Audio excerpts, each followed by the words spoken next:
गवना करैलो पिया नई हरवा से ससुराल आइलो पिया। अरे बोला ना बोला कह नहीं खा बोला काहे तू गवना करैलो पिया नई हरवा से ससुराल आइलो पिया। झूठे करो तारू शौक हरदम रही तोहर हक धोखा दे हब नया अपन दुल्हनिया के।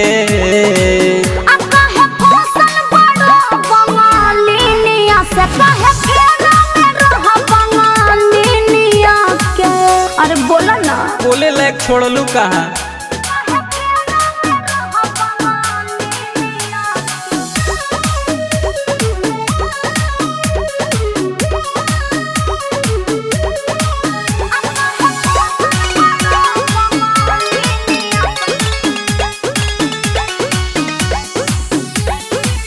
मरले बिया जवन तोहर मतिया हमारा से सुना बिया का सबतिया।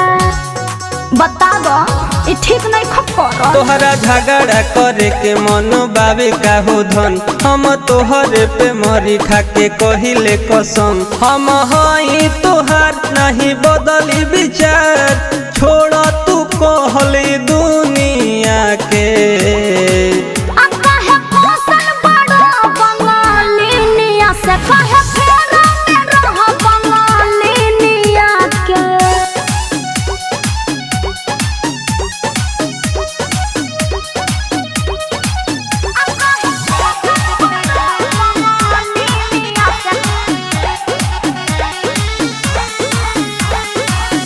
के जादू टोना कह के पहले बिया कसम में अब ना हेल्सी पर बिन बड़ा हमरा बस में जा तहरा से ही उम्मीद ना रहे।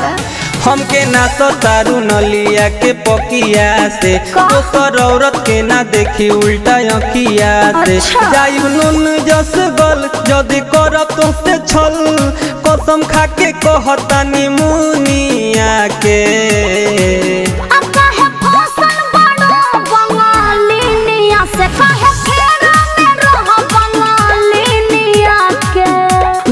काहे तू गवना करैलो पिया नई हरवा से ससुराल आइलो पिया। झूठे करो तारू शौक हरदम रही तोहर हक धोखा दे हब नया अपन दुल्हनिया के।